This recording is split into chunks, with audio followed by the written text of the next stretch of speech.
Ano po bang Yes. pinagkaiba ng earthquake drill sa active shooting or active Attack. active attack drill na gagawin natin sa mga eskwelahan? Bakit po Yes. mas traumatic ito or posibleng mag-cause ng anxiety para sa mga bata or para sa mga estudyante?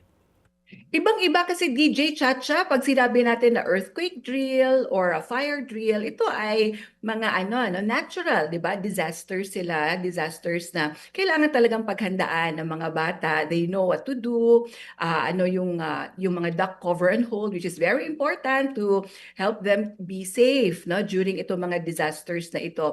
Ang exposure kasi, no, sa isang simulated, 'di ba, na active attack drill ay mag-expose isang bata sa hyper-realistic na scenario which would involve violence. Ibang usapan na yon kung may violence involved. Kasi of course, kung may violence na, mag-i-elicit ito, no, ng iba't ibang reaction sa mga bata. Lalo na kung hindi nila naintindihan na ito pala ay drill. No? For example, lalo na sa mas younger age group. Because violence is different from a calamity na natural.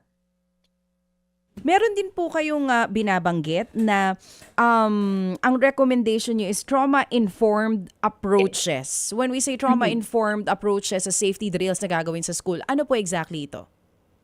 Yes, ito yung number one, there should be age appropriate ang mga activities sana, DJ Chacha. Na? So, for example, sa mga bata na preschool, mga kinder, 3 to 5 years old, for example, kasi hindi pa sila masyadong aware kung ano ba itong nangyayari. And it may induce fear, takot sa kanila. Rather than inducing fear and takot, ang mga activities nila, kasi mga bata pa, the teacher, for example, ang practice nila is go to a corner sila as a grupos, how to stay quiet, and then si teacher reassure. Now, reassurance is very important, lalo na sa mga bata.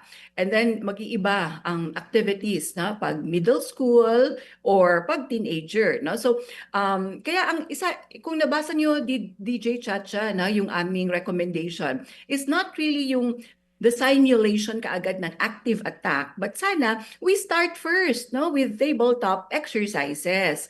Ano ba itong tabletop exercises? Discussions. 'Di ba? Parang we discuss first, kung ano ba ito, scenarios, may cases about like this. So kung ganito, we openly discuss, anong gagawin natin pag ganitong scenario? Sino ang assigned for this? Saan tayo? Anong gagawin? What's the best response?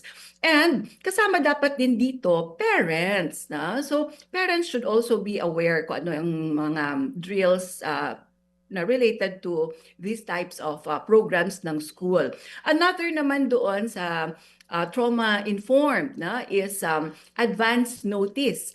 Kailangan talaga preparation, DJ Chacha, of course, schools, ang mga guro kasi natin sila yung facilitators for this, so sila makikipag-coordinate. So I think preparation is very important, and the 2 weeks na binigay ng DepEd sa kanilang memo and the implementation, we feel na it's kulang kasi teachers also need to be aware kung ano ba ang tasks, ano ang gagawin, and number 3, kasama doon sa trauma-informed care is the availability sana or participation in the discussion ng mental health professionals.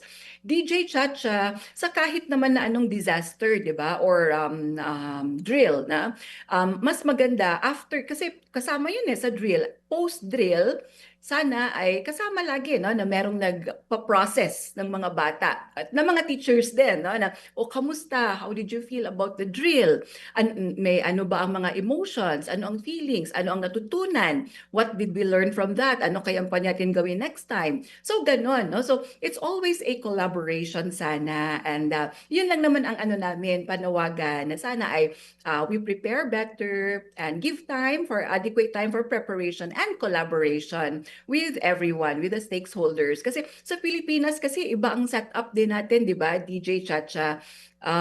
Kailangan collaboration kasi iba, ang sinasabi nila nationwide, di ba? So kailangan we take into consideration also, tawag namin dito DJ Chacha is needs assessment. We also look at sana bago tayo mag-implement ng any program or drills sa schools is tingnan natin kung ano ba ang mga needs ng bawat paaralan. So, yun, titingnan natin structure, ano ba ang, kamusta ang mga teachers, ano ba ang mga kailangan pa ng schools para for us to be able to make this drill as fruitful and productive as possible for all. Mga kapatid, patuloy po kayong tumutok sa 105.9 True FM para sa totoong balita, impormasyon, music and entertainment. Mag-subscribe sa aming YouTube channel at podcast at sundan nyo kami sa Facebook, Instagram, X at TikTok sa True Network PH. Bisitahin din po ang aming official website, truefm.ph. At panoorin din kami sa True TV Signal, Channel 19. Kami po ang 105.9 True FM. Laging true sa'yo, kapatid.